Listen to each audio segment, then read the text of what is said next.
Walton smart fridge presents TVS ইনসাইটে আপনাদের স্বাগত জানাচ্ছি আমি শেখ আব্দুল্লাহ।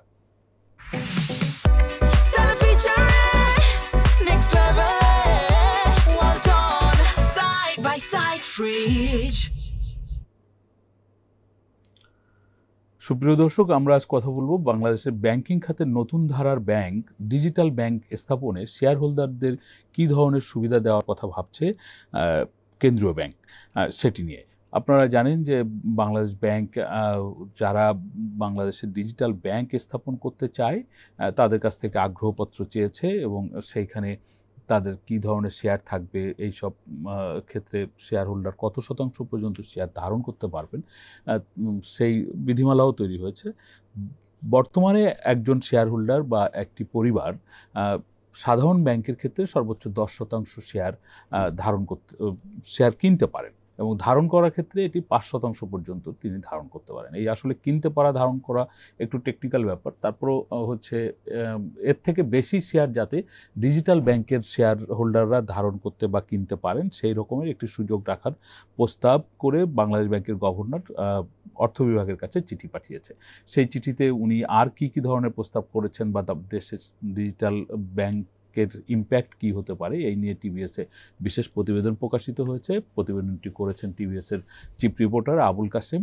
আমরা তার কাছ থেকে শুনবো যে ডিজিটাল ব্যাংকের জন্য গভর্নর কি সুবিধাগুলো শেয়ার হোল্ডারদের পক্ষে চেয়েছেন এবং এই ব্যাংক ইম্প্যাক্ট কেমন হতে পারে আর কি। আবুল কাসেম, আপনাকে স্বাগত জানাচ্ছি। আপনার যে স্টোরি, আপনি বলছেন যে সাধারণ ব্যাংকের শেয়ার হোল্ডারদের তুলনায় ডিজিটাল ব্যাংকের শেয়ার হোল্ডারদেরকে যাতে আরেকটু বেশি সুবিধা দেওয়া হয় এই ধরনের একটি প্রস্তাব বাংলাদেশ ব্যাংকের গভর্নর মহোদয় অর্থ বিভাগের কাছে পাঠিয়েছেন। আসলে উনি কি প্রস্তাব করেছেন বা এই ব্যাংকটি কেমন হবে? ধন্যবাদ আপনাকে। আপনার বক্তব্যের মধ্যে আছে যে আমাদের যে ব্যাংক কোম্পানি অ্যাক্ট, সেখানে বলা আছে যে একটি ব্যাংকের হচ্ছে একটি কোনো ব্যক্তি, পরিবার বা কোনো কোম্পানি একক বা যৌথ নামে বা উভয়ভাবে 10%-এর বেশি শেয়ার কিনতে পারবে না এবং 5%-এর বেশি শেয়ার তারা ধারণ করতে পারবে না। কিন্তু এই আইনের অন্য একটি ধারায় বলা আছে যে তবে সরকার হচ্ছে সরকারের সম্মতি নিয়ে বাংলাদেশ ব্যাংক কোনো একটি ব্যাংকে অথবা সকল ব্যাংককে হচ্ছে এই যে সীমা আছে এই সীমা থেকে অব্যাহতি দিতে পারে। এখন আমাদের যে ডিজিটাল ব্যাংক, তো ডিজিটাল ব্যাংকের ক্ষেত্রে বাংলাদেশ ব্যাংক চাচ্ছে যে এই যে 10% এবং 5% শেয়ার কেনা এবং ধারণ করার যে একটা সীমা আছে এটা থেকে হচ্ছে শেয়ার হোল্ডারদের অব্যাহতি দিতে, এটা শিথিল করতে। তো সরকারের এই জন্য সরকারের সম্মতি লাগবে। সরকার বলতে এখানে যেহেতু অর্থ মন্ত্রণালয় এবং আর্থিক প্রতিষ্ঠান বিভাগ অর্থ মন্ত্রণালয়ের স্পেসিফিক্যালি তারাই হচ্ছে সরকারের পক্ষে সিদ্ধান্তগুলি দিয়ে থাকে, তাদের হচ্ছে সম্মতি চেয়ে গভর্নর চিঠিটা দিয়েছেন। এখানে যেটা হলো বিষয় যে গভর্নর তার চিঠিতে যেটা বলছেন যে ডিজিটাল ব্যাংক কনসেপ্টটা হচ্ছে প্রথমত বাংলাদেশের নতুন, দ্বিতীয়ত হচ্ছে যে এখানে বিনিয়োগটা কিন্তু শুধু হচ্ছে আপনার টাকার ইস্যু না, মানে মূলধন দেওয়া মানেই হচ্ছে যে আপনি শুধু মূলধন দিয়ে হচ্ছে একটা ডিজিটাল ব্যাংক আপনি প্রতিষ্ঠা করতে পারবেন না। এখানে প্রযুক্তির অনেক বিষয় আছে, এখানে দক্ষ জনবলের একটা বিষয় আছে। যেহেতু বাংলাদেশে এটা নতুন, পৃথিবীর বিভিন্ন দেশে আছে, ফলে হচ্ছে আপনার যেসব দেশে এই ধরনের প্রতিষ্ঠান আছে সেখান থেকে হচ্ছে আধুনিক প্রযুক্তি এখানে ইনভেস্ট করতে হবে এবং দক্ষ জনবল লাগবে এবং এটার হলো এই প্রযুক্তিগত উৎকর্ষতার জন্যে এখানে হচ্ছে এই শেয়ার হোল্ডারদের ইনভলভমেন্টটা একটু বেশি প্রয়োজন, যেটা হচ্ছে এই 10% এবং 5%-এর লিমিট দিয়ে আসলে সম্ভব হচ্ছে না। তো সেই প্রেক্ষাপটেই হলো যে তারা এটা বাড়ানোর প্রস্তাব করছে। আচ্ছা, মানে আপনি বললেন যে বাংলাদেশের ডিজিটাল ব্যাংক কনসেপ্টটি নতুন, মানে আসলে ডিজিটাল ব্যাংক বলতে বাংলাদেশ ব্যাংক এখন যা প্রতিষ্ঠা করতে চাচ্ছে সেটি কেমন বা সেটি কীভাবে কাজ করবে? এখানে এটা একটা জটিল বিষয়, কিন্তু যদি সিম্পলি সংক্ষেপে বলি যে এখন যে আমাদের যে ব্যাংক আছে এই ব্যাংকের মতোই ডিজিটাল ব্যাংক, কিন্তু তার কোনো হচ্ছে ব্রাঞ্চ থাকবে না, তার কোনো শাখা প্রশাখা থাকবে না। তার হচ্ছে হইলো আপনি যেমন একটা শাখায় গেলেন, সেখানে হচ্ছে কাগজ সাইন করবেন, এই ধরনের কোনো কিছু থাকবে না। সেখানে হচ্ছে আপনার লিকুইড মানি ট্রান্সফার হবে। যেমন বিকাশে আপনার একটা অ্যাকাউন্ট, বিকাশ যদিও MFS, কিন্তু সেখানে কিন্তু আপনার ক্যাশ টাকা লেনদেনের কোনো সুযোগ নেই, আপনি হচ্ছে লিকুইড মানি ট্রান্সফার করছেন। দেখুন, মানে বিকাশের কথা আপনি যেহেতু বললেন, বিকাশের কিন্তু সারা দেশব্যাপী প্রচুর এজেন্ট আছে। তারা কাজ করে। ডিজিটাল ব্যাংকে কি এই ধরনের এজেন্ট বিকাশের মতো করে থাকার সুযোগ থাকবে? আমি না, ডিজিটাল ব্যাংকে এই ধরনের হচ্ছে এজেন্ট এজেন্ট থাকবে না। ডিজিটাল ব্যাংক হচ্ছে যে টোটালি হচ্ছে ইন্টারনেট বেস একটা ব্যাংকিং হবে। সেখানে হচ্ছে নগদ টাকা লেনদেন, ওখানে হচ্ছে নগদ টাকা ঢুকানো, নগদ টাকা বের করা, এরকম সিস্টেম ডিজিটাল ব্যাংকিংয়ে থাকবে না। এটা হচ্ছে টোটালি হচ্ছে ক্যাশলেস একটা ব্যাংক। যেমন আমার যদি ওখানে হচ্ছে হলো স্যালারি হয়, বা আমি হচ্ছে আমার টাকা অন্য একটা অ্যাকাউন্ট থেকে আমি একটা ডিজিটাল ব্যাংকে একটা অ্যাকাউন্ট করলাম, সেখানে আমি ট্রান্সফার করলাম, সেখান থেকে আমি অন্য যে কোনো আপনার ডিজিটাল ব্যাংক হোক, প্রচলিত ব্যাংক হোক, বিকাশ হোক, সেখানে আমি ট্রান্সফার করতে পারবো, আমি পেমেন্ট করতে পারবো লিকুইড মানি। এমন না যে আমি হচ্ছে ডিজিটাল ব্যাংক থেকে টাকা তুলে তারপরে আবার আপনাকে দেবো, এরকম সিস্টেমটা এখানে হবে না। এটা একটা বিষয়।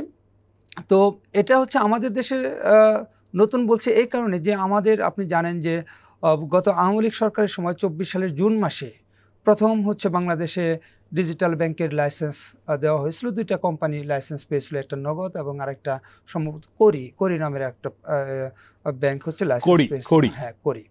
তো আপনি জানেন যে 5 আগস্টে সরকার পতনের পর ওই মাসেই হচ্ছে বাংলাদেশ ব্যাংক নগদের যে লাইসেন্স সেটা হচ্ছে স্থগিত করেছে।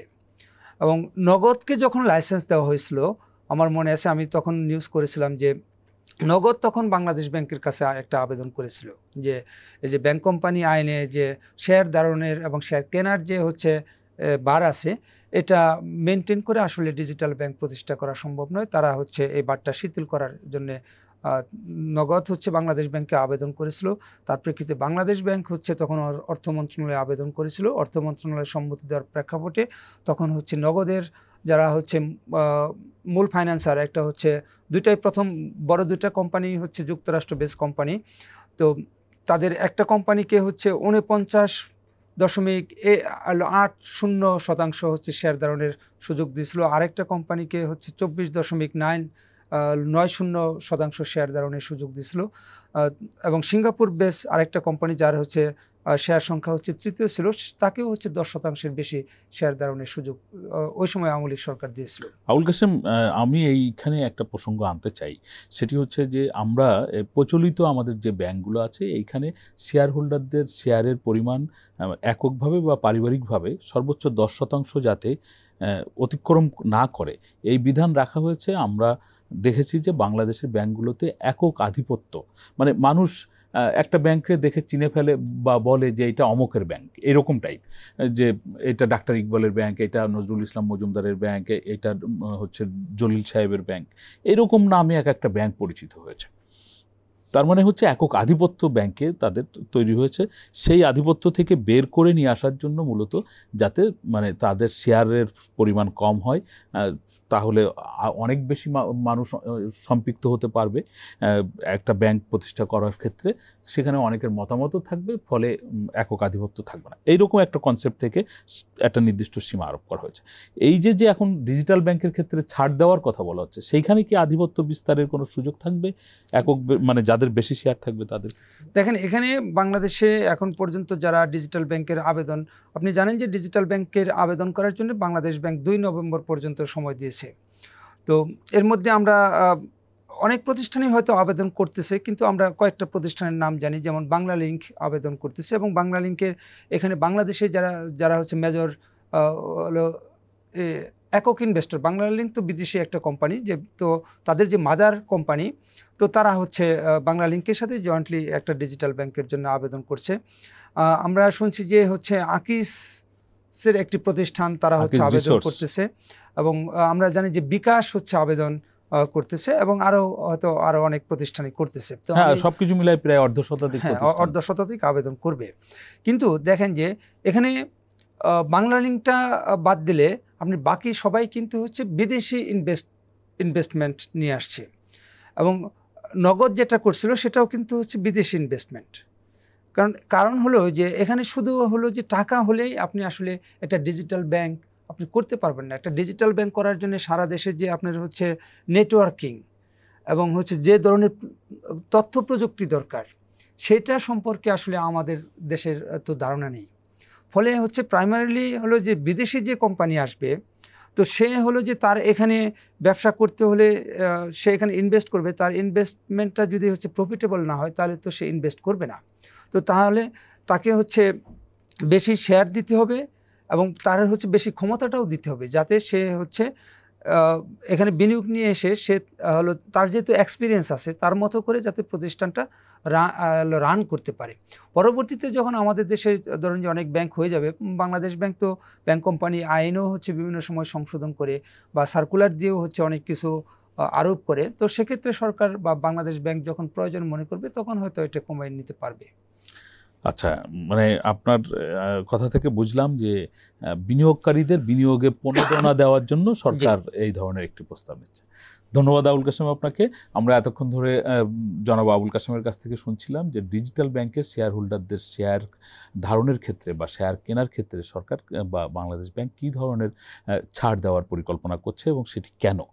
আমাদের আলোচনা আপনাদের ভালো লাগলে আপনারা শেয়ার করবেন, লাইক করবেন। আপনাদের সকলকে ধন্যবাদ।